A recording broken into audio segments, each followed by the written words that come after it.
Good morning, everyone, and welcome to the inaugural version of the 411 for the 719 podcast. I'm Rob Thompson, one of the admins and part of the admin team for the 411 for the 719 Facebook group. And I want to welcome you all to the inaugural podcast. The idea behind this podcast is to kind of have a free-form conversation with local business leaders, local businesses, highlight local events just going on in the community. With that in mind, I'm joined this morning by Sarah Mayer. Hello. Hi, how are you doing? I'm good. How are you doing? I'm doing great. Good. Well, Sarah is in insurance, and so we're here to highlight her this morning as this first podcast kicks off. So, Sarah, who are you? What do you do? I am Sarah Mayer. I'm an insurance broker here in Colorado Springs. I work under American National, and that's currently what I'm doing. Right on. Why insurance? You and I had a conversation yesterday about advocacy and such, and not to be a leading question here, but I'd like to hear in your words, why insurance? You've got a pretty cool story. Why insurance is insurance pursued me. This is something I never thought I would go into. I've been involved in a lot of nonprofit work and helping people, even studied it in grad school, and I developed a love for math, and math and helping behavior are a good combination for insurance, because insurance is about protecting people and what they value the most. So it's my goal to fight and advocate for what's important to them. Just in prepping for this podcast, you opened my eyes to quite a bit about insurance. Why is math important in insurance? Math is important because it's about strategy, evaluating what people's budgets are and their needs, and figuring out formulas and way to customize it so it can fit within their budget.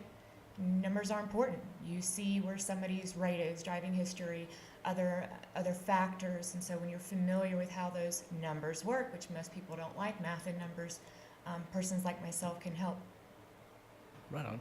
So we talked a minute ago in prepping again for this about rates. One of the most common questions I assume you get is, why are my rates going up? Well, why are rates going up? The answer to that question can be very broad and heated. We were talking about why rates go up, and the common misconception is that it only has to do with driving history, claim history, and length of time with a company. However, a lot of serious events have happened in the state of Colorado where those factors are not just the only ones playing a role. What else is going on? What's played a role?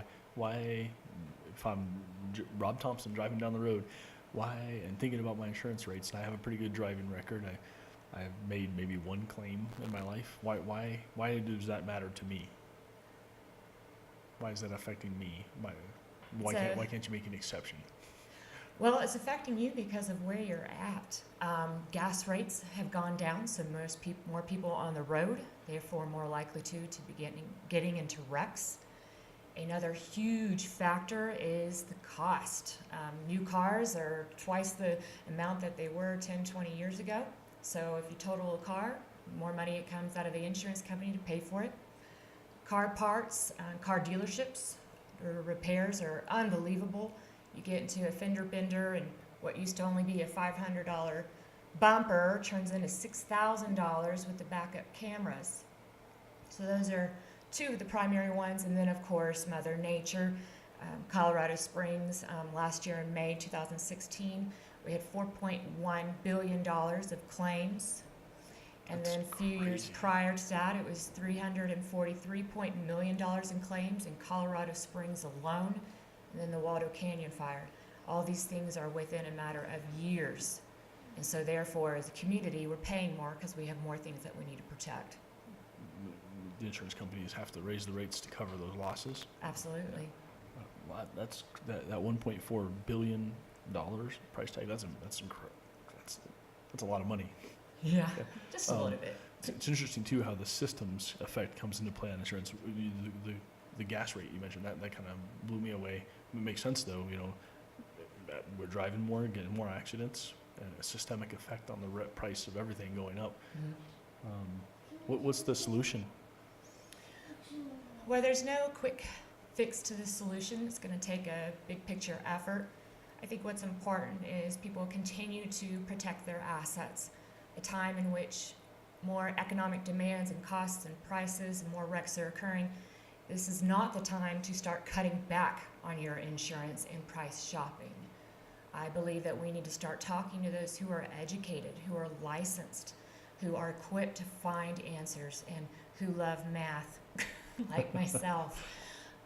But we're talking about big picture, and that is getting better roofs, being smarter when they're on the road, having the appropriate health care. If we as a big picture start to take care of our things, the insurance company isn't having to cough up a bunch of money and then we all end up having to pay more. So it's kind of a reverse relationship. There's an interest, I was making a note as you were mentioning that, I literally drew an inverse relationship here. On the micro scale, I don't know that that'll work, because on the micro scale, you're asking folks are going to have to put out more money in order to achieve a macro effect of dropping insurance rates. But by that very position, that's a hard pill to swallow. I have to spend more money to collectively reduce the rates, and it's going to drive people to actually cut back on their insurance, although the opposite is needed to. Interesting. That's an interesting. Wow. Okay. Well, how do they get a hold of you, Sarah? All sorts of ways. My cell phone is my business line. I take text as well as calls, which is my phone is 719-258-7392. You can also find me online. I have my Facebook business page and Twitter as well as Instagram, and you can find me at Esmer Agency if you want to Google that. Oh, and I schedule by appointment because I want to make sure you have my undivided attention. Right on. Is there anything you'd leave the 411 for the 719 with? Any parting wisdom?